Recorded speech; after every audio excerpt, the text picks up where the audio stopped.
नमस्कार, मैं रचना शर्मा चढ़ती कला टाइम टीवी देख रहे सभी दर्शकों का स्वागत करती हूं। आप देख रहे हैं हरियाणा न्यूज। समाचारों की शुरुआत से पहले एक नजर आज की मुख्य सुर्खियों पर।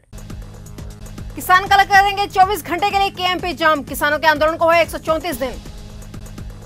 दिल्ली मोर्चा में लखा सिधाना की वापसी। कल केएमपी पर लगने वाले धरने में शामिल होगा लखा सिधाना। किसानों के अब राजधानी में धरना देने की तैयारी। जंतर मंतर पर धरना देने की मांगी इजाजत। और अब समाचार विस्तार से। 3 कृषि कानूनों के विरोध में आंदोलन कर रहे किसान कल शनिवार को 24 घंटे के लिए केएमपी एक्सप्रेसवे को जाम करेंगे। किसानों के जाम को लेकर कुंडली धरना स्थल पर कई दौर की बैठक की है और रणनीति तैयार की है। जाम के लिए किसान संगठनों ने केएमपी के साथ सटे गांवों से संपर्क भी किया है। यहां किसानों और ग्रामीणों से आग्रह किया गया है कि वे गाँव के पास ही केएमपी पर जाम लगाकर किसानों को समर्थन दें। कृषि कानून और एमएसपी पर कानून की मांग पर किसानों के आंदोलन को आज 134 दिन हो गए हैं। लंबित मांगों के अलावा अब आंदोलनरत किसानों ने डीएपी के दामों में भी वृद्धि के खिलाफ भी मोर्चा खोलने का ऐलान किया है। किसानों की मांग है कि इन कृषि उत्पादों पर भी दाम कम किए जाएं, वरना आंदोलन को दोबारा तेज कर दिया जाएगा। इन कृषि कानूनों को रद्द करवाने की मांग पर किसान कई महीनों से दिल्ली बॉर्डर पर बैठे हैं। इस बीच खबर आई कि लखा सिधाना की दिल्ली मोर्चा में वापसी हो रही है। लखा सिधाना संगरूर से दिल्ली पहुंच रहा है। बता दें कि दिल्ली हिंसा में आरोपित लखा सिधाना कल किसानों के साथ केएमपी पर लगने वाले धरने में शामिल होगा। किसानों ने प्रदर्शन तेज करते हुए अब देश की राजधानी दिल्ली में धरना देने की तैयारी शुरू कर दी है। किसानों ने अब जंतर मंतर पर धरना देने की इजाजत मांगी है। किसान महासभा के रामपाल जाट ने यह इजाजत मांगी है, जिसके तहत किसानों ने नई दिल्ली के डीसीपी दफ्तर में इजाजत लेने के लिए चिट्ठी दी है। किसानों ने 13 अप्रैल से जंतर मंतर पर धरना देने की बात कही है। हरियाणा के गृह मंत्री अनिल विज का बड़ा बयान सामने आया है। गृह मंत्री विज ने किसान आंदोलन को लेकर कहा है कि वे जल्द ही केंद्रीय कृषि मंत्री को चिट्ठी लिखेंगे ताकि किसानों और सरकार के बीच दोबारा बातचीत शुरू की जा सके। साथ ही विज ने कहा कि जल्द ही बातचीत शुरू हो ताकि किसानों को यहां से उठाया जा सके। आपको बता दें कि 22 जनवरी के बाद से किसान नेताओं की सरकार के साथ अभी तक कोई बैठक नहीं हुई है। हरियाणा विधानसभा में विपक्ष के नेता एवं हरियाणा पूर्व मुख्यमंत्री भूपेंद्र सिंह हुड्डा कुरुक्षेत्र की नई अनाज मंडी पहुंचे, जहां पर उन्होंने किसानों और व्यापारियों की समस्या को जाना। वह उनसे गेहूं की हो रही खरीद के बारे में भी जान रहे थे। वहां पर उन्होंने पत्रकारों से बातचीत करते हुए कहा कि सरकार की विफलता है, जिसके कारण आज किसान सड़कों पर है। लेकिन इस बार गेहूं के सीजन के समय भी सरकार की ऑनलाइन प्रणाली विफल रही है। ये सिस्टम जो है ये फेल सिस्टम है और आड़तियों को कहें ये बिचौलियाँ हैं, बिचौलियाँ नहीं है, ये फैसिलिटेटर हैं। हमने पहले भी कहा था और शायद आड़तियों का फैसला भी हुआ था इस सरकार से, तो किसान की मर्जी पे छोड़ दो। किसान सीधी पेमेंट लेना चाहे सीधा ले, जो आड़तियों की थ्रू लेना चाहे आड़ती की, ताकि रहे। क्योंकि मजदूर अब कैसे मजदूरी लेगा? पहले तो आड़ती ठेकेदार बनाते हैं, तो अपना सीधा आड़तियों से लेते मजदूरी दे देते थे। अब उनको भी बड़ी भारी दिक्कत है। गत 20 मार्च को गांव बड़सीकरी के तालाब से एक महिला की गली सड़ी हालत में बरामद की गई लाश के मामले को कैथर पुलिस ने सुलझा लिया है। महिला की हत्या के आरोप में पुलिस ने उसके देवर सहित 3 लोगों को गिरफ्तार कर लिया है। पुलिस के अनुसार महिमा के पति की मौत के बाद उसका देवर कंवर भान उससे शादी करना चाहता था। महिमा ने शादी से इनकार कर दिया, जिसके चलते उसने योजना बनाकर साथियों सहित अपनी भाभी का कत्ल कर दिया और तालाब में फेंक दिया। फिलहाल पुलिस ने हत्या का मामला दर्ज कर कार्रवाई शुरू कर दी है। ये 20 मार्च को गाँव बड़सीकरी है कलायत थाने में, वहाँ तालाब से एक महिला का शव मिला था, जो कि सीमेंट के पिलर, लोहे की बेल, चुन्नी आदि से बुरी तरीके से बांधा हुआ था और काफ़ी पुरानी बॉडी हो चुकी थी, गल सड़ चुकी थी और वो आइडेंटिफाई नहीं हो पा रही थी।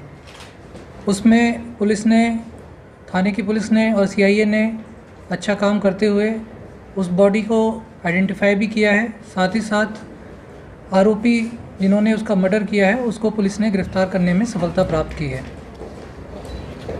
जो मृतका थी वो महिमा नाम की युवती थी, संगरूर ज़िले की, जो कि गांव कसान जो थाना राजौंद के एरिया में पड़ता है, वहां पर मैरिड थी। उसका जो हस्बैंड था वो 1 साल पहले एक्सपायर हो चुका था। जो इसमें हत्या के जो आरोपी हमने अरेस्ट किए हैं उसमें उसके 2 देवर हैं, एक कंवर भान और एक विक्रम, और इसके अलावा जो तीसरा आरोपी है वो उनका पड़ोसी है रिंकू। तो इन्होंने ही जो हत्या की थी 8 जनवरी को हत्या की थी और 8 जनवरी को हत्या करके शव को तालाब में डाल दिया था। सीवरेज के ओवरफ्लो की समस्या से जूझ रहे एनआईटी फरीदाबाद की प्रवृत्ति कॉलोनी के लोगों ने नगर निगम दफ्तर पहुंचकर जोरदार प्रदर्शन करते हुए निगम की शव यात्रा निकाली। प्रदर्शनकारी को कहना है कि पिछले कई महीनों से वे सीवरेज ओवरफ्लो की समस्या को लेकर नगर निगम और विभाग के चक्कर लगाकर थक चुके हैं। उन्होंने बकायदा अपनी समस्या को लेकर प्रदेश के मुख्यमंत्री, गृह मंत्री को भी ट्वीट किया, लेकिन कोई हल नहीं निकला, जिसके चलते उन्हें नगर निगम के विरोध में उतरना पड़ा है। फरीदाबाद के तिंगांव थाना क्षेत्र में एक हनी ट्रैप का मामला सामने आया है, जिसमें एक युवती ने दुकानदार को फंसाकर ब्लैकमेल करना शुरू कर दिया। युवती ने 3 लाख रुपए की मांग दुकानदार से की थी और ना देने पर दुष्कर्म का केस दर्ज कराने की धमकी देते हुए 1 लाख रुपए वसूल भी लिए। बाकी बचे 2 लाख रुपए लेने के लिए वह बार बार शिकायतकर्ता को धमकाती रही। परेशान दुकानदार ने इसकी शिकायत पुलिस से की। पुलिस ने जाल बिछाकर 50,000 रुपए दोबारा देते हुए युवती को गिरफ्तार कर लिया है। उसे पूछताछ जारी है। क्या मामला हनी ट्रैप में एक महिला को गिरफ्तार किया है? हाँ, जो महिला है सेक्टर 3 की रहने वाली है, वो एक दुकानदार जो कि तिगांव का है, उसको जो है प्रेम जाल में अपने में फंसा करके और उससे लगातार संपर्क में थी और सहमति से संबंधी बनाए हैं। उसके पश्चात जो है उसको ब्लैकमेल करना शुरू कर दिया, धमकियाँ देनी शुरू कर दी और 1 लाख रुपए उसने जो है स्वीकार किया पहले प्राप्त करना। और आज 50,000 रुपये के साथ वो लड़की रंगे हाथों हमारी टीम के द्वारा काबू की गई है और अभी इसमें अभियोग अंकित किया गया तिगांव पुलिस स्टेशन में और तफ्तीश अभी जारी है। हिसार के सेक्टर 16 और 19 में स्थित झुग्गियों में आग लग गई, जिससे 2 दर्जन के लगभग झुग्गियां और उसमें रखा सामान जलकर खाक हो गया। घटना की सूचना मिलते ही मौके पर पहुंची फायर ब्रिगेड की टीम ने आग पर काबू पा लिया और आग लगने के कारणों का फिलहाल अभी तक पता नहीं चल पाया है। राहत की बात यह है कि इस घटना में किसी का जानी नुकसान नहीं हुआ है।